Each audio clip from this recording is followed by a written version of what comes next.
नमस्कार दोस्तों। मैं दिग्विजय जीत बहादुर पटेल आप सभी का स्वागत करता हूँ आज के इस वेबिनार। दोस्तों आज का वेबिनार बड़ा ही महत्वपूर्ण होने वाला है और साथ ही साथ मैं आप सभी से एक सूचना कह देता हूँ कि यह वेबिनार टेलीविजन प्रसारण की तरह बिल्कुल नहीं है। आप मुझे देख और सुन सकते हो, मैं भी आपको देख और सुन सकता हूँ। कृपया करके अपने आप को म्यूट रखें और स्पीकर को बोलने दें। और दोस्तों आज का वेबिनार बड़ा ही इंपॉर्टेंट और एक सहयोगजनक होगा।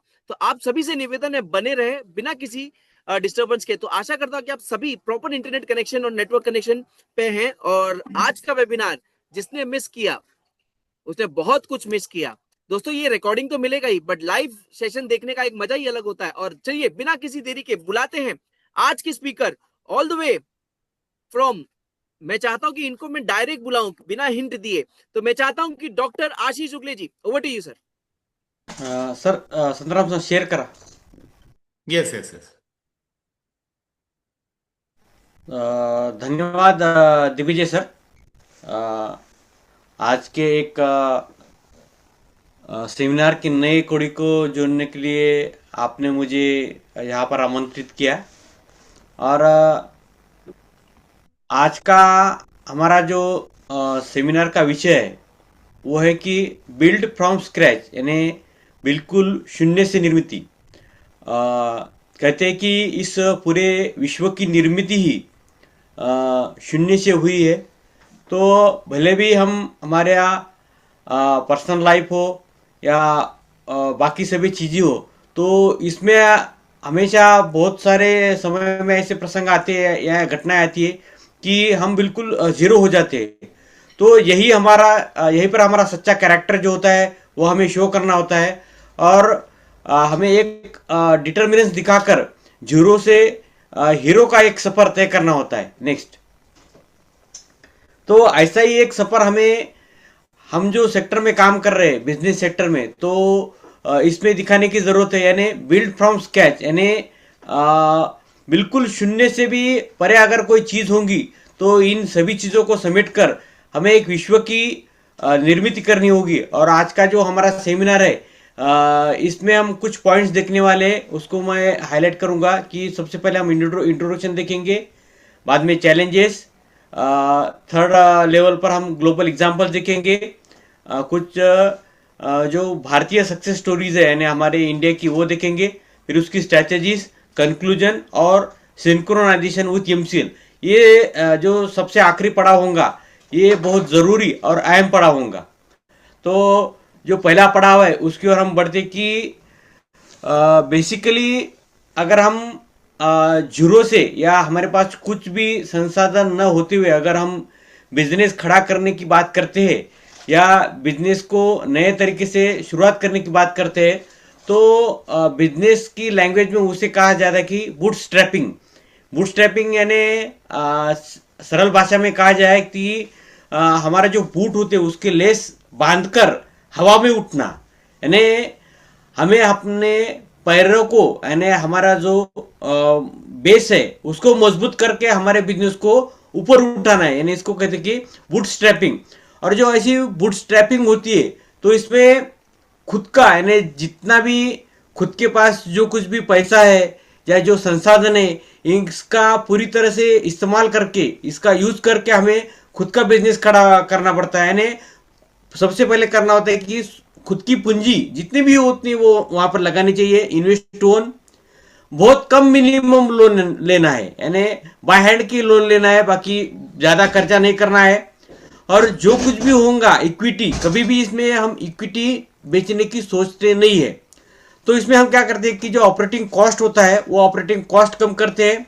जो हमारी इन्वेंट्री होती है वो कम से कम अगर 10 लोगों का काम होता होगा तो 2 लोगों में कैसा एडजस्ट होता है, तो यहाँ पर हमें ये दिखना चाहिए. और जो गवर्नमेंट की स्कीम है उसकी तरफ हम अपने बिजनेस को ले जाने की कोशिश करते हैं. यानी हमारा जो कैपिटल इन्वेस्टमेंट है वो पट से कम हो जाए और हमारा जो कैपिटल गेन है वो बढ़े. और सबसे अहम पर है कि इसमें ज़्यादा बिकवाली यानी सेल कैसा ज़्यादा हो वो हम दे सकते हैं. तो जो बूट स्ट्रैपिंग में जो कैपिटल यानी भांडवल हम अगर लेते हैं तो वो अलग अलग जगह से ले सकते हैं. तो पर्सनल सेविंग के माध्यम से भी भांडवल हम खड़ा कर सकते हैं. अगर हम कोई जॉब चालू है, हमारी नौकरी चालू है या और कोई अलग छोटा मोटा बिजनेस चालू है, तो वो बिजनेस हम वैसा ही रखकर एक दूसरा बिजनेस इसमें से खड़ा कर सकते हैं, यानी keeping day job, doing consulting work, यानी हम हमारा ये जॉब करते टाइम कुछ ऑनलाइन काम वगैरह करते हुए भी ये बूटस्ट्रैपिंग कैपिटल खड़ा कर सकते हैं, या क्रेडिट कार्ड जो होते हैं बैंक के कोई छोटे छोटे क्रेडिट कार्ड उनके जरिए भी खड़ा कर सकते हैं, या हमारी जो कुछ भी एसेट है हमारे पास उसके थ्रू भी कर सकते हैं। तो कुछ लीडर्स कंपनियां हैं हमारे भारत देश में कि जिसकी विंगीफाई, टैली, जो और नॉइज, इनके बारे में हम आगे चल के देखेंगे कि इन्होंने कैसा बूटस्ट्रैपिंग किया है। तो कुछ फर्क मैं आपको आज समझाने वाला हूं कि बूटस्ट्रैपिंग और वेंचर बैक। तो वेंचर बैक जो किया जाता है वो बड़े पैमाने पर किया जाता है, तो उसके कुछ डिफरेंस है। यानी पहला पॉइंट है कि डिसीजन मेकिंग कंट्रोल। अगर आप बूटस्ट्रैपिंग यानी अगर खुद का शून्य से अगर बिजनेस तैयार कर रहे हैं तो डिसीजन पावर आपके पास होता है। और जहां पर वेंचर बैक यानी अगर अगर आप कोई और कंपनी का कुछ और लोगों का या संस्था का या बैंक का अगर ज्यादा लोन लेते हैं तो इसमें डिसीजन पावर, आपकी खुद की डिसीजन पावर कम हो जाती है और कंट्रोल जो है, कंट्रोल करने वाले लोगों की संख्या बढ़ती है। टिपिकल ग्रोथ स्पीड, अगर अपन बूटस्ट्रैपिंग करते हैं तो इसमें जो ग्रोथ रहता है वो थोड़ा स्लो और स्टडी होता है, लेकिन वेंचर बैक में एक ग्रोथ जो होता है वो बहुत फास्ट होता है। कंट्रोल ऑफ कंपनी विजन, यानी जो कंपनी का मिशन और विजन है इसके ऊपर फुल्ली कंट्रोल बाय फाउंडर्स, यानी अगर हमारी खुद की कंपनी है तो हमारा फुल्ली कंट्रोल होता है। लेकिन यहाँ पर अगर आप वेंचर बैक करते हैं और किसी से अगर मदद लेते हैं तो उसमें फाउंडर्स और जो शेयरर्स है उनके बीच में ये विजन और मिशन अलग अलग हो जाता है। तो जो बूटस्ट्रैपिंग का ट्रांजिशन टू सक्सेस है तो इसके बेनिफिट्स क्या है? रेजिलियंस, यानी रेजिलियंस कैसा है कि अगर आपने रबर का एग्जांपल देखा होगा कि रबर को अगर आप तानते हैं तो वो खुद की मेमोरी रखकर दोबारा उसी पोजीशन में आता है। यानी अपने ऊपर कितने भी संकट आ जाए तो उस संकट को घबराना नहीं है, तो उस प्रेशर को हैंडल कर हमें खड़ा होना है। लीन ग्रोथ, यानी एक लीन यानी जो हमारी ग्रोथ होती है वो एक सक्सेसफुल जर्नी की ओर स्लोली क्यों ना हो लेकिन आगे बढ़ने वाली रहती है, और हमारे बिजनेस के ऊपर फुल कंट्रोल होता है। और हमारी जो ऑब्जेक्टिव जो होते हैं, लीन जर्नी, एक्सट्रैक्लेशन और इंस्पायर एक्शन, तो इसमें एक्शन लर्निंग एक बहुत बड़ा पड़ाव है कि जिसमें हम प्रॉब्लम्स क्या है पहले आइडेंटिफाई करते हैं, फिर इसको समझते हैं और उसके अगेंस्ट में हम एक्शन लेने की कोशिश करते हैं, एक्शन लर्निंग कोच। और कभी कभी इसमें बाहरी मदद भी हम लगते हैं। तो लर्निंग, इंटरव्यूइंग और रिटर्निंग, ये बहुत बड़े यहाँ पर मुद्दे आते हैं। नेक्स्ट, तो बिल्ड फ्रॉम स्क्रैच, तो उसके कुछ चैलेंजेस है, यानी स्टार्टिंग चैलेंजेस क्या हो सकते हैं हम देखेंगे कि लिमिटेड कैपिटल, अगर हम खुद का बिजनेस खड़ा करने की कोशिश करेंगे तो इसमें जो हमारा कैपिटल होगा वो बहुत कम होगा। कंपटीशन, अभी अगर हम कोई प्रोडक्ट बनाने की कोशिश कर रहे हैं तो छोटे पैमाने पर होगा और हमारे सामने जो कंपटीशन होगी वो बहुत ज्यादा होगी। यानी कि हम अगर खुद चाहेंगे कि इसको बड़ा करने की कोशिश करेंगे तो हो नहीं पाएंगे, यानी स्केलिंग पेन है हमारे पास, यानी हम बड़ा नहीं कर सकते।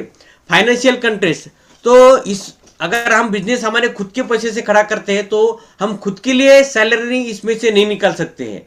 जो बिजनेस की ग्रोथ है या मुनाफा है उसमें हमें हमारा खुद का मुनाफा गिनना होगा, और इसमें रिस्क होती है कि खुद आप एक डेप्थ में जाने की, यानी कर्जा हो आपके ऊपर चढ़ने की बहुत बड़ी कोशिश होती है, क्योंकि इसमें जो रिस्क रेशियो होता है वो ज्यादा होता है। नेक्स्ट, तो मार्केट एंट्री बैरियर्स, मैंने पहले भी कहा है कि अगर हम एक आधा कोई प्रोडक्ट तैयार करते हैं और वो छोटे पैमाने पर तैयार करते हैं तो इसका जो कीमत होता है यानी बनाने का या उसको तैयार करने का वो बढ़ता है, तो मार्केट में एंट्री वही प्रोडक्ट बहुत कम दामों पर मिलता है, तो यहां पर एक मार्केट एंट्री बैरियर हमारे सामने खड़ा हो जाता है। नेक्स्ट, तो इसके लिए हम क्या कर सकते हैं? तो मार्केट एंट्री बैरियर्स को दूर करने के लिए हम एक टीम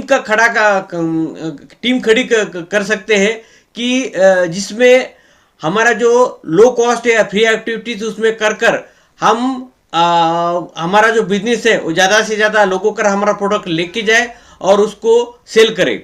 और इसके लिए जरूरी है एक पॉजिटिव मेंटेलिटी कि जिसे हम ग्रिड कह सकते हैं, यानी हमारा पैशन और परसिस्टेंस बरकरार होना चाहिए, हौसले बुलंद होने चाहिए, क्योंकि हमें यहाँ पर ज्यादातर करके अकेले काम करना होता है, तो प्रेशर भी पूरा हमारे ऊपर होगा और जो कुछ सफलता होंगी वो भी हमारे ऊपर होंगी। नेक्स्ट, तो कुछ एग्जाम्पल हम देखेंगे कि बिल्ड फ्रॉम स्क्रैच, यानी बहुत ही कम खुद का कैपिटल लेकर कुछ ऐसी एम्पायर खड़े हो चुके हैं दुनिया में आज तक, कि आपने इनका भी नाम सुना होगा कि स्टीव जॉब। तो स्टीव जॉब ने एक छोटे से गराज में 1976 में सिर्फ $538 का कैपिटल लेकर अपनी खुद की कंपनी खड़ा करने की कोशिश की थी। मैं कोशिश इसलिए कर रहा हूं क्योंकि यहां अब तक अभी कंपनी खड़ी नहीं हुई थी, लेकिन उन्होंने $666 का पहला सेल किया था एप्पल वन, यानी उन्होंने एक गैजेट बनाया था, वो एप्पल खुद के ही दोस्त को उन्होंने बेचा था, $666 में उन्होंने बेचा था। तो ये इनका पहली कमाई थी, यानी पहला मुनाफा था। लेकिन बाद में की स्टोरी जो है नेक्स्ट, तो लेकिन बाद में 1980s में इसका वैल्यूएशन जब आईपीओ को ये आया था एप्पल कंपनी थे, $1.8 बिलियन उसका वैल्यूएशन था। लेकिन आज एप्पल कंपनी का जो वैल्यूएशन है वो है लगभग 2.8 ट्रिलियन। आज हमारे भारत देश का जो वैल्यूएशन है, यानी जो कुछ भी है, तो वो 4 ट्रिलियन की हमारी इकोनॉमी है। तो आपके उस कंपैरिजन में आप देख सकते हैं कि एप्पल कंपनी कितनी बड़ी है। तो एप्पल कंपनी ने मेनली क्या किया है कि ये इतनी बड़ी कंपनी बन गया, यानी ये गैराज में $500-600 में शुरू हुई कंपनी इतनी बड़ी कैसे क्या बन गई। तो मेन जो उनके दो चीजें उन्होंने की कि इनोवेटिव, हमेशा के लिए इनोवेशन की तरफ वो बढ़े, यानी कभी रुके नहीं। जैसे आपने नोकिया मोबाइल देखा होगा, तो नोकिया मोबाइल ने क्या किया कि जब टच स्क्रीन जिसे हम बोलते हैं, ये मोबाइल आज जब मार्केट में आए थे तो इन्होंने इनोवेशन नहीं किया। तो इनोवेशन न करने के कारण नोकिया बिल्कुल मार्केट से बाहर हो गया। लेकिन वहीं पर जो एप्पल कंपनी थी ये खुद को इसमें सुधार लाते गई, और कस्टमर फोकस, जो कस्टमर को चाहिए, अगर कस्टमर को कैमरा अच्छा चाहिए, कस्टमर की डिमांड है, तो वो मार्केट के कैमरा लाएंगी। अगर लाइट वेट मोबाइल होना जरूरी है तो वो लाइट वेट मोबाइल लेंगे, यानी कस्टमर फोकस रहकर इन्होंने इनोवेशन कर कर खुद को, ये एप्पल को एक साम्राज्य के रूप में प्रस्थापित किया हुआ है। और दूसरी अगर स्टोरी हम देखेंगे तो एचपी स्टोरी, एचपी के मोबाइल लगभग या गैजेट, इलेक्ट्रॉनिक गैजेट वगैरह हर घर में मौजूद है, या हम हमारे रोजमर्रा जिंदगी में यूज करते। तो एचपी का पूरा नाम है हेवलेट पैकर्ड, यानी ये दो दोस्तों ने बनाई थी जिनका नाम है Bill Hewlett and Dave Packard, और इनका ही एक कैपिटल लेटर लेके हेवलेट का एच और पैकर्ड का पी लेकर एक कंपनी की 1939 में इन्होंने मात्र $538 की इन्वेस्टमेंट से सिलिकॉन वैली में एक कंपनी बनाई थी। और इन्होंने जो अपना पहला काम किया था वो वॉल्ट डिज्नी के लिए किया था, उस मूवी का नाम था फैंटेसिया। लेकिन आज 1995 में ये कंपनी पीसी मार्केट में एचपी पवेलियन ब्रांड के नाम से ओपन अप हुई दुनिया के सामने, और ये दुनिया की अब हेवीवेट कंपनी है जो दो अलग अलग भिन्न क्षेत्रों में काम करती है, यानी स्प्लिट हो गई वो कंपनी। तो हेवलेट पैकर्ड बोल के इलेक्ट्रॉनिक गैजेट में काम करते हैं, और हेवलेट पैकर्ड एंटरप्राइज ये स्टोरेज, नेटवर्किंग और सॉफ्टवेयर में काम करती है। नेक्स्ट, तो करंट अगर हम पोजीशन देखेंगे तो जो फॉर्च्यून 500 कंपनीज है, तो इसमें 63 रैंक या के आसपास इसका लगभग रैंक रहता है, और बहुत बड़े बिजनेस टाइकून के रूप में ये पूरी दुनिया में एचपी की स्टोरी जानी जाती है। जो हमारा तीसरा एग्जांपल है वो थोड़ा अर्ली फेज का एग्जांपल है, स्पैंक्स। स्पैंक्स एक सारा ब्लैकले नाम की एक लड़की थी।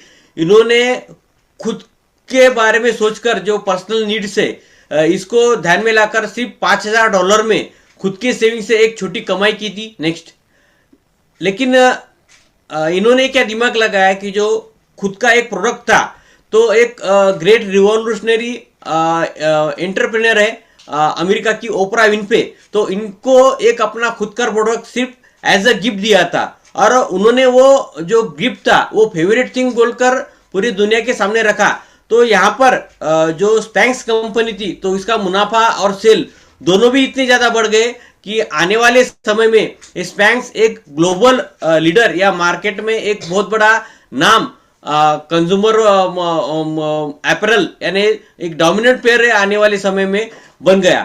तो हमेशा अगर आपकी सोच अगर अच्छी हो और आपकी अगर नीयत अच्छी हो तो आप छोटे से छोटे एग्जाम्पल से आप जो अपना भांडवल है उससे बड़ी कंपनी तैयार कर सकते हैं। और ऐसे कुछ भारतीय एग्जाम्पल है, हमारे देश के भी एग्जाम्पल है, और इस एग्जाम्पल के बारे में जानकारी देने के लिए मैं यहाँ पर बुलाना चाहूंगा नारी शक्ति of MCL miss Kandare ma'am को।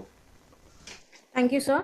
अभी अगला हम देखेंगे कि भारतीय एग्जाम्पल्स क्या है। उसमें पहला है सर, नेक्स्ट स्लाइड प्लीज। विंगीफाई। विंगीफाई एक भारत का स्टार्टअप है जिसकी स्थापना 2009 में पारस चोपड़ा और स्पर्श गुप्ता ने की थी। यह कंपनी बिना किसी बाहरी फंड की शुरुआत हुई और आज लगभग $25 मिलियन का रेवेन्यू कमा रही है। विंगीफाई का प्रमुख प्रोडक्ट है VWO, मतलब विजुअल वेबसाइट ऑप्टिमाइजर, जो कंपनियों को ए बी टेस्टिंग, एनालाइजिंग और पर्सनलाइजेशन की जो वेबसाइट है, जो हम लोग एप्स बनाते हैं, उसको बेहतर परफॉर्मेंस देने में मदद करती है। Next slide please. की ग्रोथ माइलस्टोन विग्निफाई। तो उसमें जो की ग्रोथ है, उनका ग्रोथ कैसे हुआ है, जो पॉइंट्स है, तो फर्स्ट है इनिशियल लॉन्चिंग जो 2010 में हुआ था। शुरुआत में विग्निफाई ने ए बी टेस्टिंग की अपनी सेवाएं शुरू की। प्लान मतलब पेड प्लान लॉन्च किया और 8 महीने बेहतर कंपनी ने $25 मिलियन का रेवेन्यू कमाया है। सेकेंड है स्किल एंड प्रॉफिटेबिलिटी।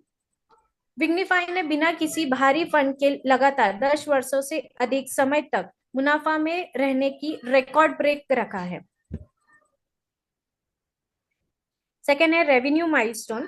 कंपनी ने $25 मिलियन से अधिक का एनुअल रिकरिंग रेवेन्यू कर लिया है। एक्यूरेशन 2025 में एवरीस्टोन कैपिटल ने विग्निफाई का लगभग 80% भागीदारी की अधूरक, जिसकी जो डॉलर्स में अपने कमाए हैं, जो $20 मिलियन रखा है। अभी उसकी ग्रोथ देखेंगे। उसका जो ग्रोथ टारगेट है उन्होंने क्या रखा है। कंपनी का लक्ष्य है कि आने वाले 2 वर्ष में $100 मिलियन AAR तक पहुंचाया जाएगा। So next slide. विग्निफाई एक्यूरेशंस क्या है। अभी 2025 में, जनवरी 2025 में एवरीस्टोन कैपिटल ने विग्निफाई के मेजॉरिटी भागीदारी हासिल करने के लिए प्रक्रिया शुरू की है। यह कदम विग्निफाई के लिए एक रणनीति साझेदारी थी जिसने कंपनी को ग्लोबल विस्तार, प्रोडक्ट इनोवेशन और एंटरप्रेन्योर मार्केट में मजबूत लाने के लिए सक्रिय किया है। यह अधिकृत के बदल स्थापना टीम और मैनेजमेंट टीम के संचालक में सक्रिय बनाए रखा। दिसंबर 2025 तक प्रक्रिया शुरू की और सफल एक एवरस्टोन जो कैपिटल है, जिसकी विग्निफाई स्किल सपोर्ट है, जो लॉन्ग टर्म ग्रेट स्ट्रेटेजी है, उसको $100 मिलियन में ले जाने के लिए जो ग्रोथ है, उनकी ग्रोथ लेने के लिए उनको आविष्कार मिला है। So next slide please. जो अभी है जूहो कॉर्पोरेशन की शुरुआत कैसे हुई, इसके बारे में हम देखेंगे। जूहो कॉर्पोरेशन की शुरुआत 1996 में एडविन नेट के नाम से शुरू हुई थी। इसकी स्थापना श्रीधर वेम्बू और टोनी थॉमस ने न्यू जर्सी, अमेरिका में की थी। शुरुआत में कंपनी का मुख्य फोकस नेटवर्किंग, मैनेजमेंट और सॉफ्टवेयर पर था। समय के साथ कंपनी ने अपनी विजन और व्यवस्था दिया और 2009 में जो विननेट का नाम था उसको जू कॉर्पोरेशन में बदल दिया।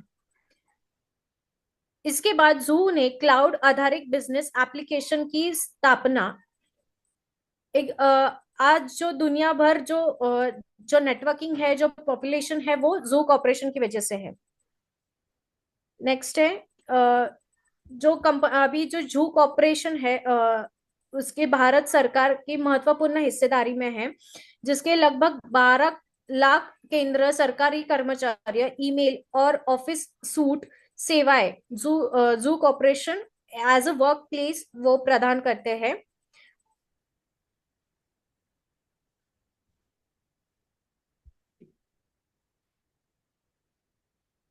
Self regulation, no sir, back side please. Self reliance, venture capital पर निर्भर न रह के जू ने यूनिट इकोनॉमिक्स और कस्टमर पर ध्यान दिया, और बच्चे कुछ मतलब जो टीम वर्क है, जो शॉर्ट टर्म्स है, उसके ऊपर उन्होंने लक्ष्य दिया है। वैल्यूज और अफोर्डेबिलिटी, जू ने अपनी कस्टमर एंटरप्रेन्योर्स लेबल की सेवाएं प्रदान की, और केवल एक एसएम हम लोग बोलते हैं ना कि जो शॉर्ट टर्म, जो शॉर्ट मनीज है, उसके ऊपर उन्होंने ध्यान दिया। बिल्डिंग इन हाउस, जो परफॉर्मेंस इनिशियल डेवलपमेंट जो है, उनके जो प्रोडक्ट्स है, उसके ऊपर उन्होंने इंटीग्रेशन और कंट्रोल्स रखा है। Sir next please. जू कॉर्पोरेशन ने ग्रामीण भारतीयों में भी बेहतर महत्वपूर्ण स्थापना की है, विशेष रूप से तमिलनाडु में, जहां कंपनी की स्थापना श्रीधर वेम्बू ने एक प्रमुख टीम के मतलब टीम के साथ उन्होंने इसकी स्थापना की है। अब की स्थापना की है, जिसमें पहले ग्रामीण क्षेत्रों में पहुंचे जो व्यवस्था है, केवल उनको उचित जो नौकरियां है उनको प्रदान किए हैं। मतलब जो ग्रामीण भाग थे उनको डेवलप करने में जू का बहुत बड़ा हिस्सा है। Next please sir, next slide please.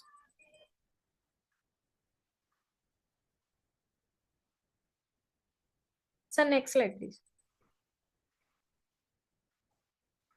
Noise एक भरोसेदार स्मार्टफोन है। अभी नॉइज का जो प्रोडक्ट है, अभी हम सब लोग यूज करते हैं एज अ हेडफोन्स है, वॉचेस है, स्मार्ट वॉचेस है, तो हम लोग यूज करते हैं। इसका जो नॉइज कंपनी है, उन्होंने अभी इसको और बेहतर बनाया है। जैसे कि हम लोग एज अ हेल्थ ट्रैक हम लोग यूज करते हैं। अगर हम लोग जो फोन्स है, तो phones as a Bluetooth connect हम लोग उसको कनेक्ट कर सकते हैं। और फिर जो बाद में जो हमारी जो हेल्थ, अभी आजकल हम लोग हेल्थ में ध्यान नहीं देते, सो इसमें ट्रैप रहता है कि हम लोग पानी भी पीना भूल जाते हैं। तो इसमें जो एप्लीकेशन, जो जो फीचर्स है, बहुत अच्छे तरीके से उन्होंने इनबिल्ट किया है। विद इन 1 आवर या 2 आवर्स में, या 10 मिनट में, या 2 घंटे में हम लोग एक टाइमर लगा के हम लोग पानी पी सकते हैं। अगर वॉक करना है, अगर हम लोग एज अ आईटी डिपार्टमेंट में हम लोग काम करते हैं, और किसी भी क्षेत्र में काम करते हैं, हम लोग को कंटिन्यूस बैठ के ही काम करना पड़ता है। तो एक ऐसा टाइमर, एक ऐसा जो स्मार्ट वॉचेस है जो हम लोग यूज कर सकते हैं, कि एज अ टाइमर लगा के हम लोग उसका यूज कर सकते, मतलब जो वॉक कर सकते हैं, पानी पी सकते हैं as a free time little bit. Next please. इसमें एआई फीचर्स भी अभी बहुत अच्छे तरह से लॉन्च हुए हैं। जो भी स्मार्टफोन्स है आजकल जो आ रहे हैं, जो स्मार्टफोन्स या smart gadgets, any gadgets as a Noise के भी, और एनी अदर प्रोडक्ट्स, तो बहुत सारे एआई फीचर्स आज देखने को मिलते हैं एज अ एप्पल फोन में, सैमसंग में, नॉइज में, एनी अदर एप्लीकेशंस है, उन उसमें एआई फीचर्स बहुत अच्छी तरह से उन्होंने इनबिल्ट किए हैं। और एआई फीचर्स हमारे लिए बहुत ही अच्छा यूजफुल है। अगर हम लोग ने उसको बेहतर तरीके से यूज किया, तो हम लोग को बहुत ही आसानी हो जाती है, किसी भी क्षेत्र में उसको हम लोग यूज कर सकते हैं। एज हम लोग को जिसके भी फोटोज लेने हैं, या जिसको भी हम लोग, फॉर एग्जाम्पल हम लोग फोटो लेते हैं, तो किसको भी ऐड करना है, अगर वो पर्सन इनविजिबल नहीं है, तो हम उसको उस फोटो के अंदर ऐड कर सकते हैं। अगर हम लोग को वो पर्सन उस फोटो में नहीं चाहिए, तो हम लोग उस फोटो में से उस पर्सन को हम लोग निकाल भी सकते हैं। Next please. सो भारत में नॉइस जो है वो बहुत ही अच्छी तरह से मेड इन इंडिया प्रोडक्ट है, फर्स्ट ऑफ ऑल ये तो। और फिर बाद में हम लोग उसको बहुत अच्छी तरह से, जो उसने जो कमाई की है, जो प्रॉफिट है आज का 2025 और 2026 में भी, बहुत सारे न्यू फीचर्स अभी नॉइज लॉन्च करने वाला है। So this is a very nice product, और बहुत ही, मतलब मैं एडवर्टाइज नहीं कर रही हूँ, पर ये जो प्रीमियम एक्सपीरियंस है, जो हम लोग नॉइस के जो प्रोडक्ट्स है, Indian products, we have to use it. जो एप्पल है, जो अदर प्रोडक्ट्स है, हम लोग को यूज नहीं करना चाहिए, पर हम लोग प्रेफरली एज अ एप्पल, हम लोग ने पहले देखा कि एप्पल हम लोग एज अ ब्रांड, मतलब लोगों के लिए जो लोगो रहता है as a Apple, half cut Apple, तो उसके लिए हम लोग यूज कर सकते हैं। पर आज यूजुअली जो हमारे जो इंडियन प्रोडक्ट्स है उसको अगर हम लोग सपोर्ट करें, तो डेफिनेटली हम लोग की इंडियन जो ग्रोथ है, जो इकोनॉमी है, वो ग्रोथ हो जाएगी। Next please. सो नेक्स्ट मैं शांताराम सर को बुलाना चाहूंगी। So next, over to you sir. धन्यवाद प्राजक्ता मैम। जो भी एंटरप्राइज है, जो भी बिजनेसेस है, जो स्क्रैच से ग्रो होके मिलियनर्स बने, बिलियनर्स बने, उसके बारे में आपने बहुत ही अच्छी तरह से बताया। और खास बात यह है कि वो भारत से है, हमारे धरती से है। तो आगे हम देखेंगे कि हम जो ये जो कंसेप्ट है बूटस्ट्रैपिंग या बिल्ड फ्रॉम स्क्रैच या build from zero, zero to hero, इसके बारे में हम लेसन्स क्या ले सकते हैं, और वो भी भारत से क्या ले सकते हैं। भारत ऐसा देश है जहाँ पे टैलेंट की कमी नहीं है, और सबसे, अगर ग्रामीण भाषा में बोला जाए तो जुगाड़ू लोग बहुत है यहाँ पे। तो जुगाड़ू लोग है, तो जुगाड़ू को टेक्निकल के साथ मैच करना, टेक्नोलॉजी या उसका सिंक्रोनाइजेशन करना, ये बहुत जरूरी है। और बहुत सारे लोग करते हैं और सक्सेस होते हैं। तो लेसन क्या है, बूटस्ट्रैपिंग फाइनेंशियल प्रूडेंस। बहुत बार क्या होता है, हमारे पास अबंडेंस होता है या पैसे बहुत होता है, तो इसका मतलब ये नहीं होता है कि हमारे पास आइडिया बहुत है और हम कुछ कर सकते हैं। जब रिसोर्सेस की कमी होती, पैसे की कमी होती है और बाकी भी रिसोर्सेस की कमी होती है, तभी उस टाइम बहुत अच्छा काम हम कर सकते हैं। और ये जो पोटेंशियल है हम भारतीयों के पास ही है। दुनिया में ज्यादातर ये यहीं पे देखा जा सकता है, ये हमारा प्लस पॉइंट है। और हमारी प्रायोरिटी क्या होती है जब हम बूटस्ट्रैप या जीरो से करते हैं, तो हम एक सस्टेनेबिलिटी स्टार्टअप चालू करें, मतलब हमारा कंटिन्यूअस फ्लो आते रहे। और हम रैपिड एक्सपेंशन में नहीं जाते। हम इंश्योर करते हैं कि इसका कंपनी का सस्टेनेंस रहने के लिए हमारा जो प्रॉफिट है वो कंटिन्यूअस आते रहे, और हम हमारे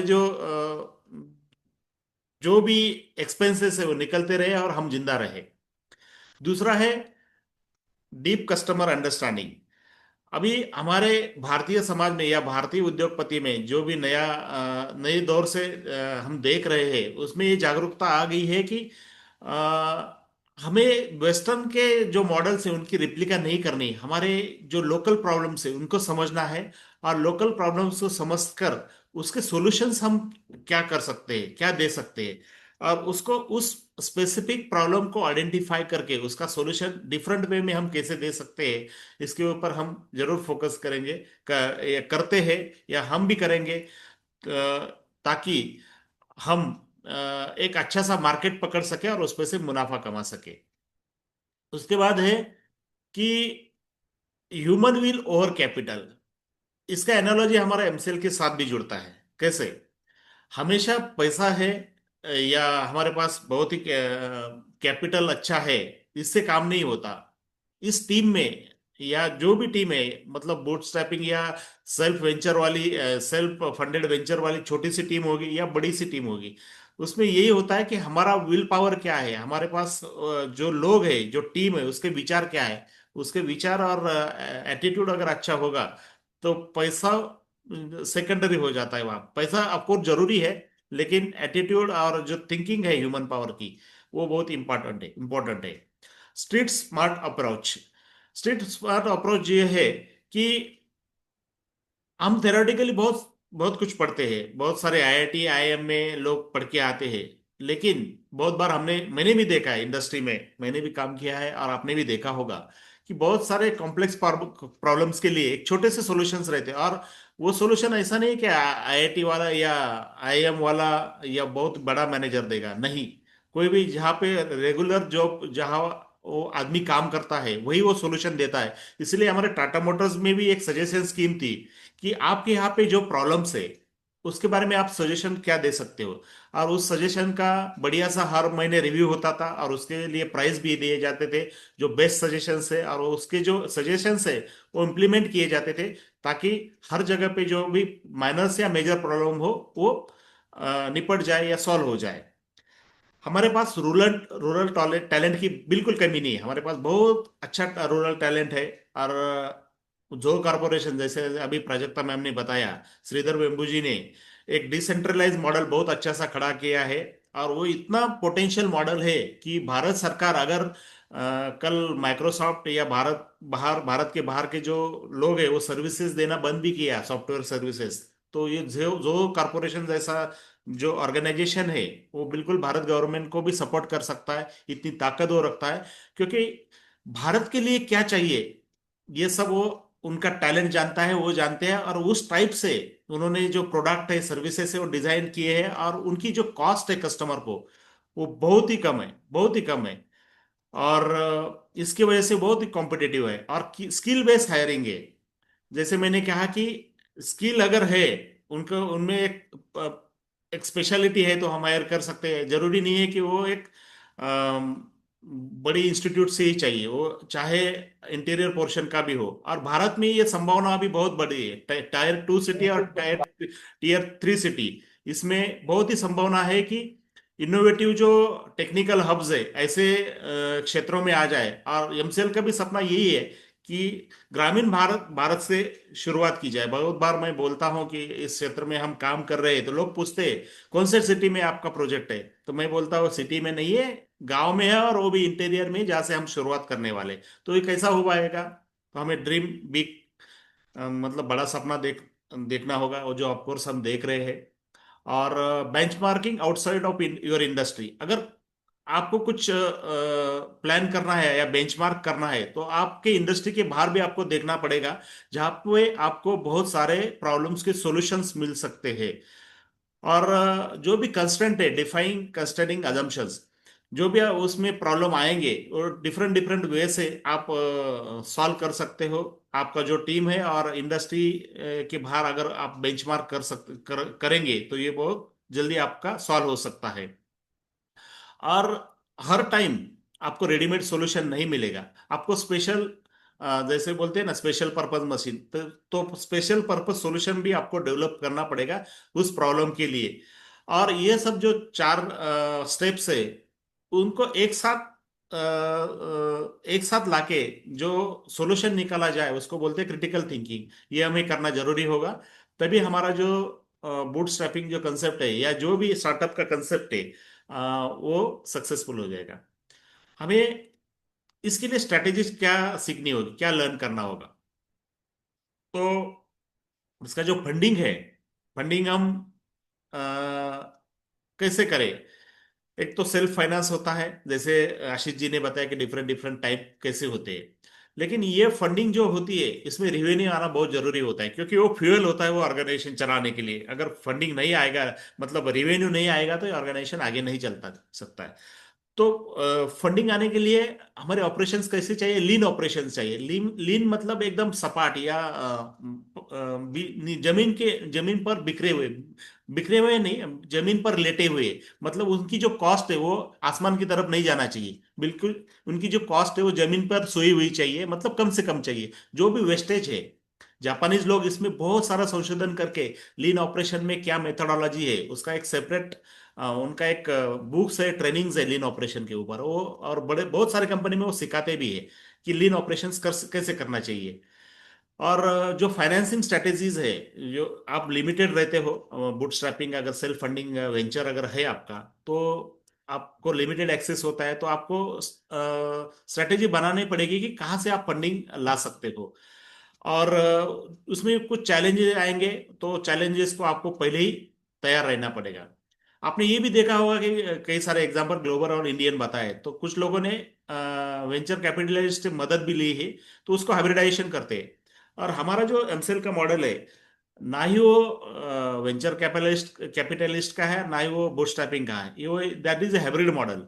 तो हमें आज का जो सेशन है जानना ये जरूरी है कि बहुत सारे हमारे एंटरप्रेन्योर्स है वो सेपरेट जाने की सोच रहे हैं, कुछ ऑर्गेनाइजेशन के साथ जाने की सोच रहे, तो दोनों भी मॉडल में अपने एडवांटेजेस डिसएडवांटेजेस है। तो इसलिए आज का जो ये जो सेशन है, इसका अंडरस्टैंडिंग होनी चाहिए कि हमें एग्जैक्टली कहाँ जाना चाहिए और किस सोच से जाना चाहिए। तो इसके जो स्टेजेस है हमें समझने पड़ेंगे कि कस्टमर्स क्या है, कस्टमर को सेंटर में लाना पड़ेगा, उनकी नीड क्या है, उसके हिसाब से सॉल्यूशंस बना के कोई भी प्रोडक्ट हो, सॉल्यूशन दे के सर्विसेज दे के ऑर्गेनिक ग्रोथ करना पड़ेगा, उससे कैश फ्लो आएगा। कैश फ्लो आने के बाद हमें उससे प्रॉफिट या कुछ अपने लिए निकालना नहीं है, अगर निकाल लिया तो खत्म, बिजनेस खत्म। अगर कुछ शुरुआती दौर में 100% आपको री इन्वेस्ट करना है और धीरे धीरे 3%, 5%, 10% आप तो आपके लिए निकालना है और बाकी का सब प्रॉफिट उसमें डालना है, ताकि वो बढ़ सके। सबसे पहले अगर कोई भी आपको प्रोजेक्ट डिजाइन करना है, प्रोजेक्ट में जाना है, प्राइवेट लेवल पे या सेल्फ लेवल पे प्रोजेक्ट खड़ा करना है, तो आपको मिनिमम वायबल प्रोडक्ट आपको ढूंढना पड़ेगा। क्या क्या ढूंढना पड़ेगा कि कोर प्रॉब्लम क्या है सोसाइटी का या कस्टमर का, तो उसमें की फीचर्स क्या है और उसकी प्रायोरिटी क्या होगी, कैसा बिल्ड करना पड़ेगा, और बहुत ही सिंपल कैसा होगा सॉल्यूशन। और सिंपल सॉल्यूशन देके धीरे धीरे धीरे उसको ग्रो करना है। फिर ग्रो करके फिर वो रिपीट करना है, उसके फीडबैक लेना है और उसमें इंप्रूवमेंट करते जाना है, तभी वो मिनिमम वायबल मॉडल बनेगा। उसके बाद है लीन ऑपरेशन, जिसके बारे में ऑलरेडी मैंने चर्चा की कि लीन ऑपरेशंस में कंटिन्यूस जर्नी है, कहाँ जहां भी वेस्टेज हो रहे, वेस्टेज इतने कि मैंने एक मोस्ट नाम का प्रोसेस के बारे में मुझे याद आया है, टाटा मोटर्स में था, और बाकी जो भी जापानीज ऑर्गेनाइजेशन है वहां पे मोस्ट नाम का एक थ्योरी अप्लाई किया जाता है, मेनार्ड्स ऑपरेशन सिस्टम टेक्निक। वो कोई साइंटिस्ट था या जो भी इंजीनियर था, उन्होंने ये डेवलप किया है। उसमें क्या होता है, बहुत बारीक बारीक चीजों पे ध्यान दिया जाता है। मतलब आप किसी स्टेज पे ऑपरेशन के लिए खड़े हो, मतलब आप गाड़ी हो, गाड़ी के नीचे का एक बोल्ट लगा रहे हो। बोल्ट लगाने के लिए आपको कितना झुकना पड़ता है, कितना अंदर जाना पड़ता है, कितने टाइम के लिए आपका वो ऑपरेशन स्क्रूइंग जो भी है उसको टॉर्क देना है वो करना पड़ता है, फिर रिटर्न कितना आना पड़ता है, उसकी मूवमेंट कितनी होती है, इतना माइन्यूट मिली सेकंड में उसका स्टडी किया जाता है। और उसमें जो भी वेस्टेजेस है वो निकाल के बाहर किए जाते हैं। उसको बोलते हैं लीन अप्रोच। तो इस टाइप से हमें इस वेंचर स्क्रैच से जो वेंचर बनाया है हमने, उसमें स्क्रैच से जो ऑर्गेनाइजेशन बनाया है उसके लिए डेवलप करना पड़ेगा, तभी हम प्रॉफिटेबल बन सकते हैं। उसमें फ्रुगैलिटी या काट कसर बोलते हैं, इफिशियंसी, सस्टेनेबल ग्रोथ और doing more thing for less, बहुत ही कम खर्चे में या कभी कभी फ्री में कुछ अगर चीजें हम कर सकते हैं, तो उस पे हमें ध्यान देना पड़ेगा। और हमारे लर्निंग को हमेशा हमें वैलिडेट करना पड़ेगा, हमेशा हमें बदलाव करने पड़ेंगे। और पीडीसीए जो साइकिल है, प्लान डू चेक एक्ट, ये हमेशा करते हमें रहना पड़ेगा। और ये कब हो संभव है, जो भी हमारे पास नेटवर्क है, पर्सनल नेटवर्क, फ्रेंड नेटवर्क या ऑर्गेनाइजेशन नेटवर्क है, उसका बहुत ही अच्छी तरह से हमें उपयोग में लाना पड़ेगा वो नेटवर्क को। ऑथेंटिक जो भी हमारे कनेक्शंस है और हमारा जो नेटवर्क है, हमें कंटिन्यूसली डाइवर्सिफाई करते रहने पड़ेगा at the cost of ideas, not at the cost of money. क्योंकि हम पैसा तो ज्यादा खर्चा नहीं कर सकते, और डिजिटली जो भी हम मदद ले सकते हैं, जो आज डिजिटली जो मार्केटिंग है बहुत इजी हुआ है। उसके बाद हम देखेंगे कि टॉप लेसन्स इस प्रोसेस में, बिल्ड फ्रॉम स्क्रैच में हम टॉप लेसन क्या लर्न कर सकते हैं। उसमें 5 टॉप लेसन हम लर्न कर सकते हैं कि फाइनेंशियल डिसिप्लिन आपके पास होना चाहिए, हमारे प्रॉफिट जो है, हमें प्रॉफिट टारगेट करने पड़ेगी, कितना प्रॉफिट चाहिए। और कोर्स करेक्शन हमारा हमेशा रहना चाहिए। और हमेशा हमें ये भी याद रखना है कि कस्टमर इज किंग और क्वीन, ये भूलना नहीं है कभी कभी भी हमें। और स्टे लीन एंड मीन। तो पहला है कि फाइनेंशियल डिसिप्लिन, जो भी प्रॉफिट आएगा उसमें री इन्वेस्ट करते जाओ और बहुत धीरे धीरे अपने लिए निकालो। उसमें इंडस्ट्री नॉर्म्स और कंपटीशन क्या है वो समझना पड़ेगा, बिजनेस कौन से स्टेज पे है और कौन से स्टेज में कितना हमें उसमें री इन्वेस्ट करना है। टैक्स कंसिडरेशन, टैक्स में हम कैसे बचा सकते हैं री इन्वेस्ट करके। हम हमारे टैक्स, बहुत सारे लोग गाड़ी लेते हैं या कुछ काम की चीजें भी लेते हैं जहाँ पे उनका टैक्स सेविंग हो जाता है। और प्रॉफिट मार्जिन और कैश फ्लो भी हमें ध्यान रखना है, ये सब री इन्वेस्ट करते टाइम। तो ये हो गया फाइनेंशियल डिसिप्लिन। हमें जो भी ऑपरेशंस है, हमेशा हमें प्रॉफिटेबिलिटी की तरफ जाना पड़ेगा। क्योंकि हम अगर प्रॉफिट अगर बंद हो गया तो हमारा ऑर्गेनाइजेशन समझो मर गया। तो हमेशा प्रॉफिट के बारे में, प्रॉफिट सेंटर में रखने के लिए हमें सोचना पड़ेगा। और ये जो भी लोग हैं जो फुली मार रहे हैं, इनको भी समझना पड़ेगा, क्योंकि ये के परग्रह से नहीं है, इसी ग्रह पे इनको काम करना है। तो उनको भी शर्म रखना पड़ेगा कि ये समझना बहुत जरूरी है, बाहर जाके मंगल ग्रह पे जाके हमें बिजनेस नहीं करना, इसी ग्रह पे करना है। तो इसी सरल भाषा में हम इनको समझा सकते हैं।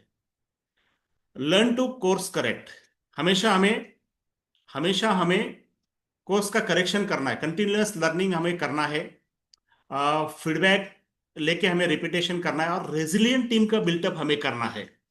क्योंकि रेजिलियंट टीम चाहिए, जो हमेशा तैयार रहे, कुछ भी पिटफॉल आए या कुछ भी प्रॉब्लम्स आए तो हारना नहीं है, हमेशा खड़े रहना है और काम करते रहना है। जैसे मैंने बोला, कस्टमर इज किंग, उसकी जो नीड है वो हमें समझना पड़ेगी। कस्टमर सेंट्रिसिटी हमें बहुत अच्छी समझना पड़ेगी, क्योंकि कस्टमर सेंट्रिसिटी रखेंगे तभी हमें प्रॉफिट आएगा, और प्रॉफिट आएगा तभी हमारा जो ऑर्गेनाइजेशन है बिल्ड फ्रॉम स्क्रैच वो जिंदा रहेगा। लीन एंड मीन, मैंने पहले ही बोला कि बहुत स्ट्रैटेजी उसके लिए बनाना पड़ेगी। उसके टैक मतलब क्या करना है, कैसा करना है, और कैसा करके ये प्लान होने के बाद एग्जीक्यूशन करना है, और एक सक्सेसफुल बिजनेस मॉडल बनाना है जो हमेशा प्रॉफिट दे सके। और बूटस्ट्रैपिंग जो है और लीन स्टार्टअप है, ये एक दूसरे के पूरक नाम हो सकते हैं। क्योंकि प्रॉफिट जनरेट नहीं करेंगे, लीन नहीं रहेंगे, तो बूटस्ट्रैपिंग में जो बिजनेस खड़ा किया है वो खड़ा नहीं रहेगा, वो मर जाएगा। तो ये हमें ध्यान में रखना है कि हमेशा लीन होना चाहिए, तभी हमारा बिजनेस का मीनिंग होगा। कंक्लूजन क्या है हमारे?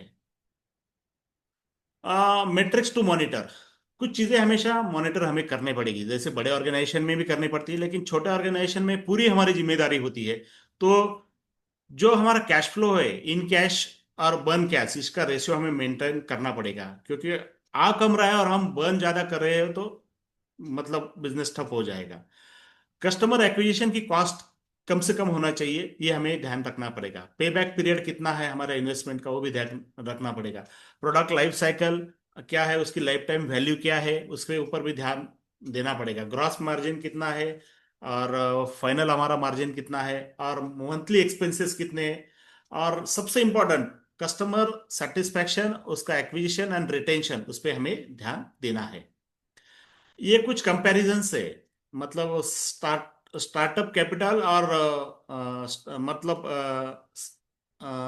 जो भी बिल्ड फ्रॉम स्क्रैच से जो भी ऑर्गेनाइजेशन खड़े हुए, उनका स्टार्ट कैपिटल और करंट कैपिटल।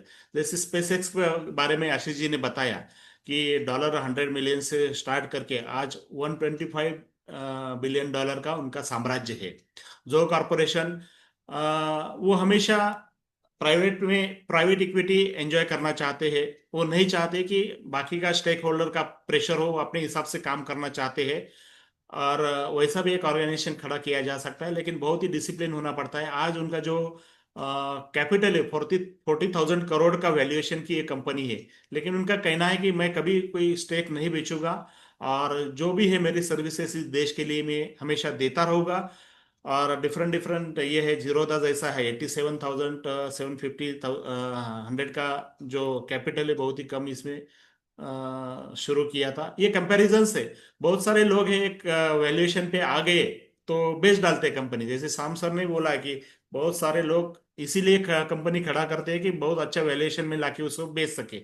लेकिन हमारा जो ऑर्गेनाइजेशन है, वो हमारा हमारा जो गोल है, जो सस्टेनेबिलिटी का हमारा एंडेवर है, या जो हमारा विजन मिशन है, उस पर काम करते रहना है। वैल्यूएशन ये हमारा इम्पोर्टेंट नहीं है हमारे देश के लिए और दुनिया के लिए। हमारी इकोनॉमी हम कैसे खड़े कर सकते हैं और दुनिया के लिए, या हम विश्व गुरु कैसे बन सकते हैं, मतलब खाली इकोनॉमी के बारे में नहीं, बाकी की भी जो चीजें हैं जो सस्टेनेबिलिटी की ओर दुनिया को ले जा सके, उसके लिए हमें ये बिजनेस करना है। कॉमन थ्रेड्स क्या है इसमें?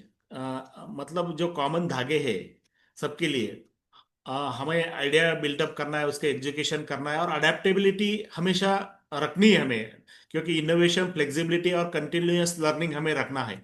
लेकिन इस दौरान हम अकेले होते हैं या लिमिटेड होते हैं, तो ये सारे राइट साइड में जो दिखाए हुए सब एक्सपेंसेस वाली लिस्ट है। इसमें हमें मंथली एक्सपेंसेस करने पड़ते हैं, इन्वेस्टमेंट एडवाइजर, फिर शेयर होल्डर के लिए कुछ पार्टनर होते, फिर स्ट्रैटेजी के लिए होते, पगार मतलब सैलरीज होती है, कुछ कंट्रीब्यूशन देने पड़ते हैं।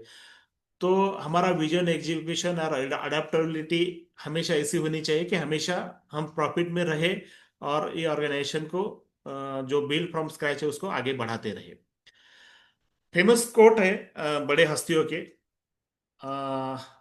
The best way to predict, ये तो बहुत लोगों ने कहा है कि best way to predict future is to create it. पहले आप अगर अच्छा फ्यूचर चाहते हो तो आप उसको खुद बनाओ। स्टीव जॉब क्या कहते हैं कि हम जो हमारे दिल में हम जो ख्वाब देखते हैं उसको, उसके पीछे जाने का हिम्मत रखो, आप अपने आप वो एक दिन आपके सामने आएगा। उससे भी आगे जाके छत्रपति शिवाजी महाराज ने क्या कहा है कि करेजियस जो लोग हैं, हिम्मत वाले जो लोग हैं, वो भी किसके सामने झुकते हैं? जिनके पास नॉलेज है और विजडम है। तो नॉलेज और विजडम होना भी बहुत जरूरी है। तो ये इंस्पायरिंग कोट्स है जो हमेशा हमें प्रेरणादायी रहेंगे, और इसके साथ हम आगे बढ़ेंगे। और जो भी आपकी आइडिया हो उसको वैलिडेट करना चाहिए। और मार्केट में जाने से पहले जो भी है, मार्केट, रिसोर्सेज, फाइनेंसिस, रिस्क, और जो आइडिया है आपकी वैलिडेट हुई है, कैसे हो सकते हैं, उसके बारे में पूरा सारा सारा विचार करके हमें आगे जाना चाहिए। तो कंपैरिजन, बूटस्ट्रैपिंग मतलब सेल्फ फंडेड ऑर्गेनाइजेशन और एक्सटर्नल फंडिंग। जो हम फंडिंग फंडिंग की बात जो एमसेल में हमेशा करते हैं, तो इसमें डिफरेंस क्या है? ओनरशिप जो रहती है बूटस्ट्रैपिंग में 100% होती है, वेंचर कैपिटल में शेयर होल्डर्स की होती है। एग्रीमेंट कम होते हैं इसमें, दूसरे में ज्यादा होते, कॉम्प्लेक्स होते। कंप्लायंस के बर्डन कम होते हैं बूटस्ट्रैप में, वेंचर में, वीसी में ज्यादा होते हैं। टैक्सेशन सिंपल होता है, उसमें थोड़ा कॉम्प्लेक्स होता है। इक्विटी डाइल्यूशन बूटस्ट्रैपिंग में नहीं होता है, जैसे जो ने कुछ भी नहीं बेचा है। कुछ हाइब्रिड मॉडल भी है, उसमें कुछ देते हैं लोग। इसमें जो भी फाउंडर्स है और कुछ बाद में वो आईपीओ के माध्यम से देते हैं, वो होता है। और फुल कंट्रोल होता है बूटस्ट्रैपिंग में, जिसमें वेंचर कैपिटल में इन्वेस्टर का इन्फ्लुएंस होता है। और सबसे इम्पोर्टेंट बात, बूटस्ट्रैपिंग एक लिमिटेड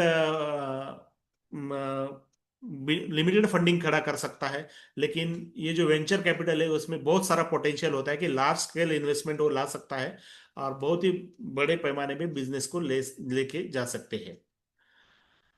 यही है सेम इधर कि कोई लेफ्ट साइड में जो दिखाया, राइट में कुछ और मुद्दे हैं, जैसे ग्रोथ पेस स्लोअर होता है बूटस्ट्रैपिंग में, एक्सटर्नल फंडिंग वाले में फास्टर होता है।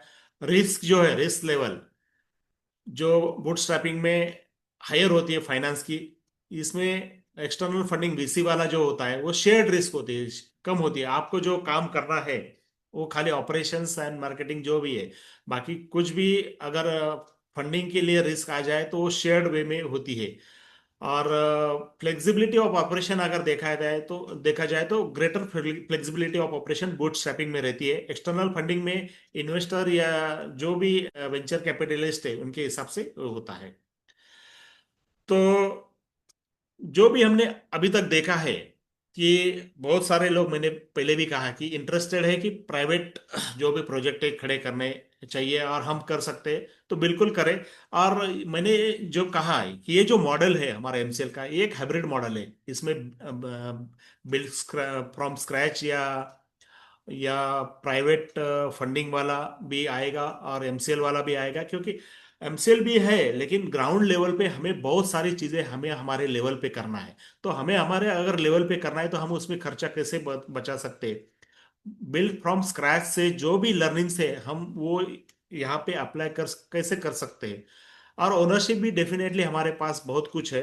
तहसील में है, हमारे हमारे तहसील में जो भी या गांव में है उसकी ओनरशिप है। और हमारा ये जो मॉडल है ये दोनों के बीच में है, तो दोनों का भी बेनिफिट्स हम एंजॉय कर सकते हैं। और डेफिनेटली ये 17 सस्टेनेबल गोल है, तो इनको हम अचीव कर सकते हैं। भारत का जो NGRBC है और हमारा जो 5 मिशन है, उसके तहत डिफरेंट डिफरेंट जो हमारे 5 मिशन सेंटर हो गए, उसमें इस जो आइडिया है ये अप्लाई करके, क्योंकि हमें पता होना चाहिए कि बिल्ड्स फ्रॉम स्क्रैच में क्या एडवांटेजेस है, डिसएडवांटेजेस है, वेंचर कैपिटलिस्ट में क्या डिसएडवांटेजेस है, क्या एडवांटेजेस है, दोनों के मध्य अगर हम जाते हैं तो हमारे लिए बहुत अच्छा रहेगा। और यही मॉडल मुझे लगता है कि एमसेल का है। और मैंने कोशिश की है, मैंने कंक्लूजन के कंक्लूजन जो पार्ट है वो बताने की कोशिश की। इनिशियल जो पार्ट है हमारे दोनों साथियों ने ऑलरेडी बताया है, और एक टीम वर्क है।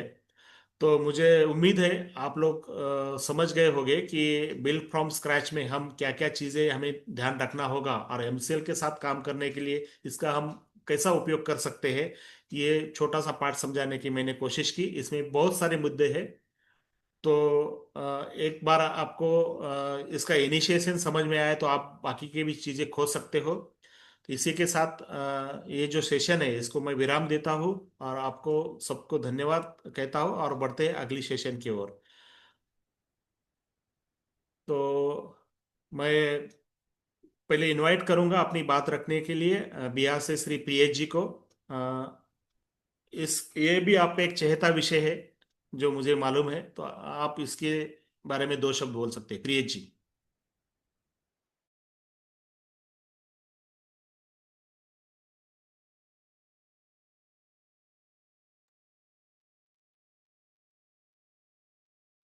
नहीं, प्रियेश जी शायद जुड़े नहीं है। मैं ऑडिबल हूँ मैम? ये yes sir. Okay, Satish ji है, हेलो। सतीश जी। हाँ यस, मेरी आवाज आ रही है sir? Yes, yes, yes, Priyesh ji you can talk. Yes sir. Sir आपने जो टॉपिक लिया सर, ये सच में ये मेरा बहुत पसंदीदा सब्जेक्ट है। और मैंने इसीलिए ये जीरो से शुरुआत जो है सर, मैं एमसीए में जुड़ा था तो मैंने भी यही आकलन किया था कि ये जीरो से शुरुआत हो रही है। ये जो प्रॉब्लम आया ये सबको देख के कि यहाँ फिर से अगेन जो है मतलब जीरो से हीरो कैसे बनना है, यहाँ पे ये स्ट्रगल सब कुछ सामने खुद पे फेस करके खुद को आगे बढ़ाना है। और जैसे कुछ एग्जांपल अपने यहाँ पे सामने पेश किए, कुछ इंडियन एग्जांपल भी आपने दिए, वेंगी फाई के, फिर अपने जोहो के, फिर नॉइस के। तो ये सब एक उदाहरण है, ये सब एक मोटिवेट करता है कि हम जीरो से आगे आ सकते हैं। और एमसीएल जो ग्राउंड लेवल पे करने जा रही है या ग्रामीण क्षेत्रों के लिए करने जा रही है, जैसे जोहो ने क्या जोहो ने तमिलनाडु के गांव को पूरा टेक्निकल हब बनाया। तो ये हमारे लिए बहुत बड़ा ये हमें मोटिवेट करता है, इंस्पिरेशन है ये कि हम ग्रामीण एरिया को जब ये आईटी हब बन सकती है तो एमसीएल जो करने जा रही है तो उससे कोई भी ग्रामीण कितना डेवलप हो सकता है, ये सामने सबके सामने दिखाया गया है। कि मतलब आज के समय में कोई भी आईटी हब सिर्फ मेट्रो सिटी नहीं, ग्रामीण एरिया भी हो सकती है। तो ग्रामीण एरिया से हम कितना बिजनेस कर सकते हैं। एमसीएल ने अपना आइडिया लेके यहाँ पे खुद को जस्ट लाइक जोहो की तरह ही अपना अपना आइडिया अपना इम्प्लीमेंट खुद करके, और खुद जो है ये पूरा प्रोसेस सबके सामने रखी, एक नया मॉडल बनाया और बिजनेस को ग्रोथ किया। तो ये बहुत ही अट्रैक्टिव रहा और बहुत अच्छा लगा मुझे आज ये सेशन अटेंड करके। और होप बहुत सारे लोगों को बहुत सारी जानकारियां मिली होगी आज इनसे। Thank you sir. Thank you Priyesh ji. आपने जो बातें कही उसके लिए धन्यवाद, और बहुत ही आप नज़दीक से इस बारे में जानते हो। थैंक यू फिर से। अ, मैं इनवाइट करने चाहूँगा हमारे मेंटर लीडर श्री राजेश जी को। 2 शब्द रखिए sir. Rajesh sir. Thank you very much sir ji invite करने के लिए। सबसे पहले मुबारकबाद कि आपने जो है ना ये करंट टॉपिक, आज हम एग्जीक्यूशन के दौर में हैं, और ये बिजनेस क्या है कैसे है अलग अलग तरीके से आपने समझाने की कोशिश की, बहुत ही अच्छा लगा। सबसे पहले एक स्पष्ट कर दूं कि एमसीएल का जो करंट स्टेटस क्या है। एमसीएल कंपनी फंडिंग ऑलरेडी जो है ना 5 दिसंबर को उनके अकाउंट्स में आ चुके हैं। अब इन्वेस्टर की टीम और जो एमसीएल की जो मैनेजमेंट है वो उनका कोऑर्डिनेशन हो, और शुरुआती दौर में ये सब चीज चले। ये बार बार आप सुनते हैं कि जो फंड्स आ चुके हैं तो जो है ना ये क्यों नहीं, शुरुआत क्यों नहीं हो पा रहा है फंड डिस्ट्रीब्यूशन का। इस पे जरूरत है ना कि एक व्यवस्था कैसे बने, उसको जो है कहीं कहीं जो है ना एमसीएल बताए, और फिर उनके आपस में कोऑर्डिनेशन प्रॉपर तरीके से हो, तो वही सब चीजों का जो है शुरू हो पाएगा। एनसीएल स्पष्ट रूप से स्वीकार करती है कि जो पुरानी कमिटमेंट है, ऑफकोर्स जो है ना कमिटमेंट फेल हुए, लेकिन अपने अनुभव के आधार पे आप कमिटमेंट नहीं करेंगे। और ये जो है ना अगले वीक में लगभग ये शुरुआत कर देगी, और उसकी संरचना और नियंत्रण की प्रणाली जो जो है ना एक नए तरीके से जो है ना इनोवेशन की टीम को बता दिया गया है, और अगले ये 3 से 4 दिनों में आपको ग्राउंड लेवल पे दिखाई भी देना शुरू कर देगा। और एनसीएल अपने बहुउद्देशीय कृषि आधारित मॉडल को 100% फंड डिस्ट्रीब्यूशन के माध्यम से तेजी से कार्य करेगी। अच्छा, फंड रिलीज का कैसे होगा? ये चरणबद्ध तरीके से होगा। और इन्वेस्टर की टीम चाहती है ये प्रोडक्ट और एसेट सेलिंग को, ये फंड जहां जाए या तो प्रोडक्ट में इन्वेस्ट हो या तो एसेट्स में इन्वेस्ट हो। अब जहां तक बात है हमारे जो है ड्यूज के, रिफंड्स के, तो इसके लिए भी वो जिम्मेदारी ले रही है, लेकिन ज्यादा से ज्यादा जो है ना या तो प्रोडक्ट और एसेट बेस्ड लिंक होना चाहिए, वो कर रहे हैं। और ये जो जब जाएगा प्रोडक्ट बेस्ड एसेट बेस्ड, तो क्लस्टर लेवल पे इसकी जिम्मेदारी कौन लेगा? और ये कहीं ना कहीं जो है ना एनसीएल के मैनेजमेंट से पूछने की जरूरत है। इसी चीज को जवाब देने में थोड़ा समय लगा। और सेंट्रलाइज एक मॉनिटरी जो है ना एक सिस्टम होगा जो लागू होगा। फंड डिस्ट्रीब्यूशन कैसे होगा? तो क्लस्टर लेवल पे जो है ना अलॉटमेंट होगा प्रॉपर तरीके से कि अलग अलग क्लस्टर हैं, तो उसमें कैसे हैं, प्रोडक्शन मोड पे कौन सा है, कौन से रेडी है, कहाँ कितना मेहनत करने की जरूरत है, जहाँ कम पैसे देके जो है ना तुरंत प्रोडक्शन शुरू किया जाए, पहले वहां करेंगे। और वहां ज्यादा करके रॉ मटेरियल, इंफ्रास्ट्रक्चर या वर्किंग कैपिटल कितना लगेगा, ये सब तय होना चाहिए, तब जो है ये सब चीजें होना चाहिए। और इसको मॉनिटरिंग कैसे करोगे? इन सब चीजों का भी गठन, ये सब करने की जरूरत पड़ रही है, इसीलिए ये सब तैयारी करने में ये समय लग रहा है। रिस्पॉन्सिबिलिटी इन सब चीजों को कौन लेगा? हर क्लस्टर में एक नोडल व्यक्ति होगा, सेंट्रल मॉनिटरिंग सिस्टम होगी, और फेल होने पे क्या होगा, ऑटो करेक्शन कैसे होगा, उसके बारे में देखेंगे। और इन्वेस्टर की टीम है तो ये भी कहीं कहीं जो है ना कहीं देख रही है कि वो जो एसेट से प्रोडक्ट आधारित जो ये फंड्स का उपयोग होने वाला है, तो उनको पैसे रिफंड्स कैसे मिलेंगे, वो एग्जिट कब होगा, वो प्रॉपर तरीके से उसका भी जो है होगा। अब व्यक्तिगत खर्च ज्यादा नहीं होगा, जो भी होगा एसेट से प्रोडक्ट बेस्ड भी होगा, और स्टेप बाय स्टेप जो रिलीज करेगी। अब एनसीएल घोषणा नहीं करेगी कि फंड्स कब आ रहा है, अब हम एग्जीक्यूशन के दौर में है, जो 100% जो है अगले 3 से 4 दिनों के अंदर आपको ग्राउंड लेवल पे दिखाई देगा। Thank you very much. आज का सेशन बहुत ही अच्छा रहा कि हम बिजनेस के एग्जीक्यूशन के दौर में हैं, तो बिजनेस को हम तेजी से आगे लेके चलेंगे। बहुत बहुत धन्यवाद। Thank you sir. धन्यवाद सर, आपका बहुमूल्य मार्गदर्शन पाने के लिए धन्यवाद। इंजीनियर संजय कुमार जी है सर, मेरा ब्लॉक से, बिहार से, अपनी राय रखिए सर।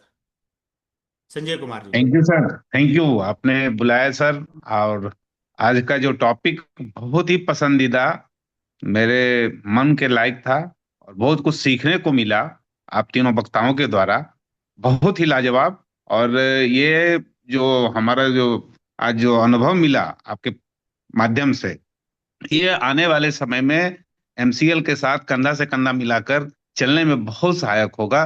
बहुत बहुत धन्यवाद sir, thank you sir, over to you sir. Thank you sir, thank you sir. Shrikant Kandare ji, 2 शब्द बोलिए सर, श्रीकांत जी।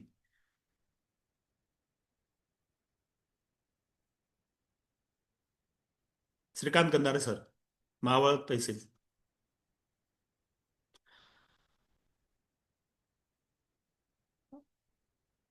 अ,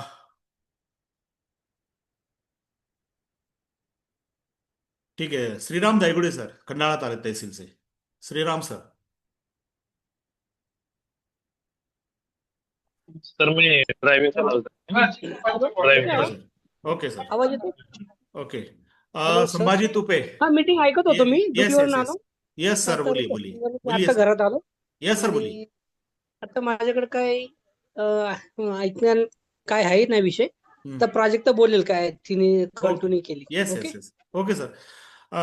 संभाजी तुपे, हमारे तहसील से, जो एक ऐसा चेहरा है कि कोई भी सेशन छोड़ते नहीं है, हमेशा ज्ञान लेते रहते हैं। संभाजी तुपे, बोलिए सर, आपको बोलना नमस्कार पड़ेगा। सर। हाँ, नमस्कार सर। नमस्कार। सर आवाज आ रही है? बिल्कुल आ रहे सर, मराठी में बोलिए, हिंदी में लिए, सब क्या, सब आपकी आवाज है, बोलिए। हाँ सर, आशीष उगले सर ने, प्राजक्ता मैडम ने और आपने बहुत ही अच्छा कंपनी, जो इंडिया कंपनी के बारे में बताया। वैसे ही अपनी ही कंपनी धीरे धीरे ऊपर जाएगी sir. Yes yes, definitely definitely आपके साथ से जाएगी। Thank you sir. आप जैसे जो भी अच्छे विचार वाले, सोचने वाले एमयूपी है, हाँ, फार्मर्स है सभी उनके हिसाब से जाएगी। और ऐसे एक प्रोग्रेसिव फार्मर है लहू हरदे, कन्नड़ तहसील से। लहू, आप बात करोगे 2 मिनट? लहू हरदे बहुत ही प्रोग्रेसिव फार्मर है, अलग अलग अलग प्रयोग करते रहते। लहू हरदे, नेटवर्क में हो सर? तब तक गणेश चरी जी हैं, 2 शब्द ले यस लेते हैं। यस, गणेश चरी गणेश जी सर। अपना। Thank you sir, Ganesh ji.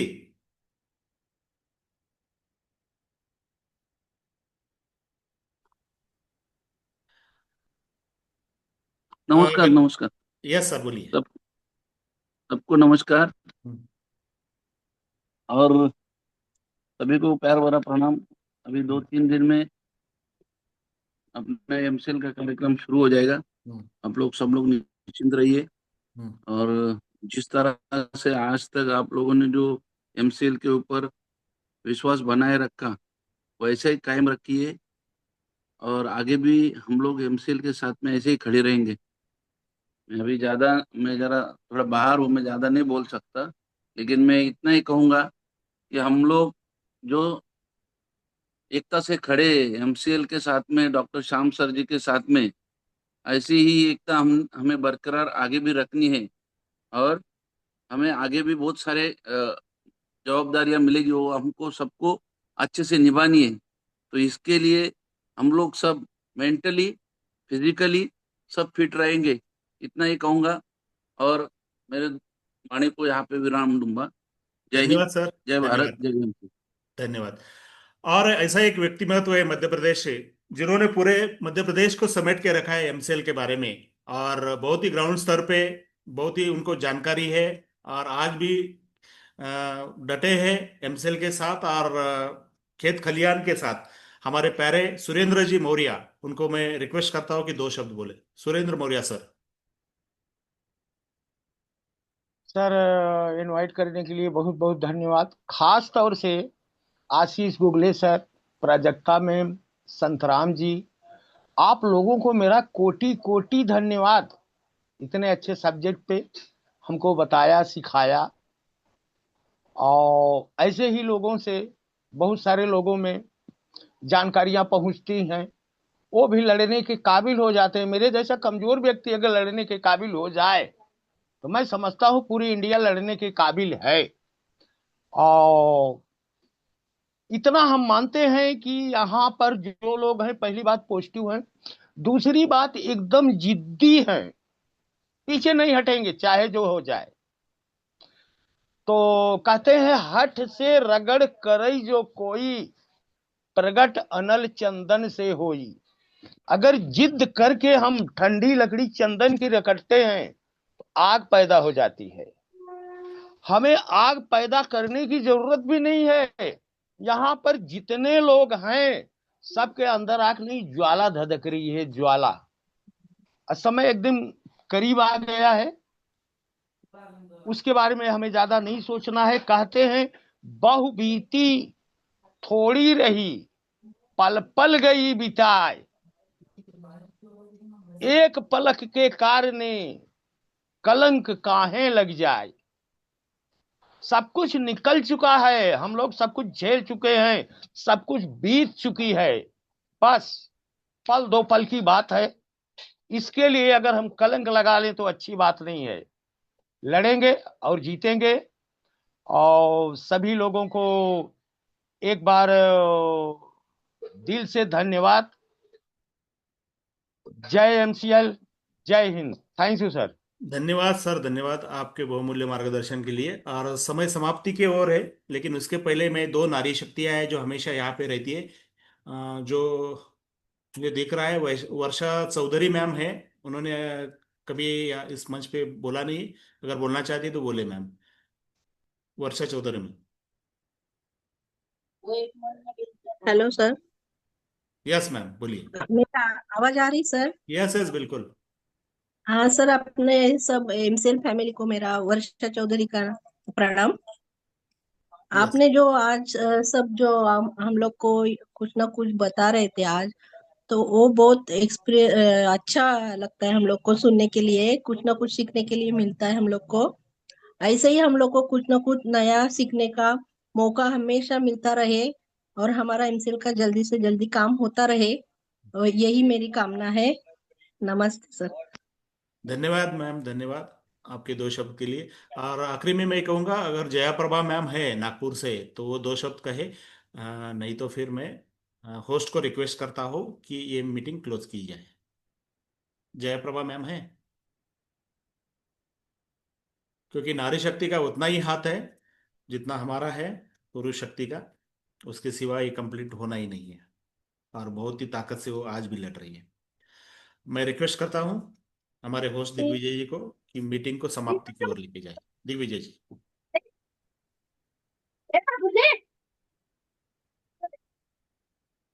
कहते हैं ना, कोर्ट में होता है चैम्बर। आज का सेशन एक नंबर। तो दोस्तों, एक बार मैं फिर से आप सभी का स्वागत करता हूं और बहुत बहुत धन्यवाद करता हूं कि आप लोग इस मीटिंग को अंत तक देखें।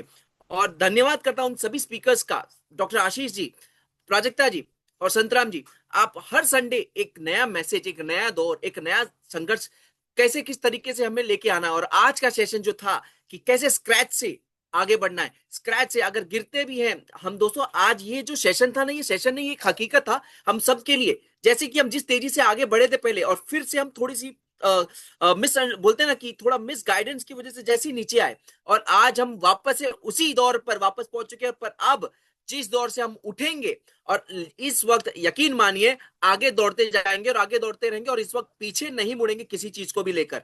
तो दोस्तों, कहते हैं ना, खुद पर विश्वास करो, क्योंकि यही सफलता की पहली सीढ़ी है। आपको सबसे पहले ताकत बनी तो खुद की ताकत बनो। आपको सोचना है तो खुद के बारे में सबसे पहले आपको सोचना है कि मैं कर सकता हूं। और भरोसा अगर किसी पे रखना है तो दोस्तों, सबसे पहले अपने आप पर अगर आप भरोसा रखोगे तो सब अपने आप मुश्किलें खत्म होती आएंगी।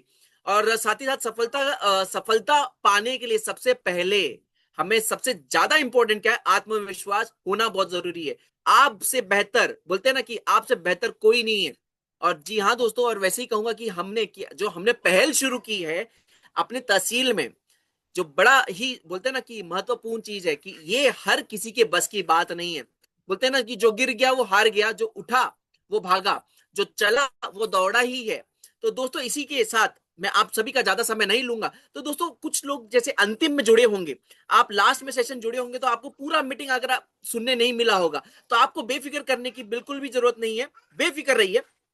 और ये इस मीटिंग का रिकॉर्डिंग्स आप तक पहुंच जाएगा, और साथ ही साथ ये मीटिंग के रिकॉर्डिंग्स मां कैलाशी बायोफ्यूल प्राइवेट लिमिटेड चैनल पे अपलोड हो जाते हैं। आप लोग इस चैनल को जाके सब्सक्राइब कर सकते हैं, बेल आइकन को दबा बोलते हैं ना, बेल आइकन के बटन को दबाएं, ताकि नोटिफिकेशन एमसीएल के हर प्रकार के अपडेट्स, चाहे फंडिंग अपडेट्स हो, चाहे सैटरडे फ्राइडे तैयारी जीत की सेशन हो, चाहे संतराम जी की सैटरडे सेशन हो, वो इस यूट्यूब चैनल पे आपको हमेशा मिलते रहेंगे। तो दोस्तों, लेता हूं विदा, मिलते हैं अगले रविवार ठीक 8 बजे नए स्पीकर्स के साथ और नए जोश और जुनून के साथ। तब तक के लिए जय हिंद, जय एमसीएल।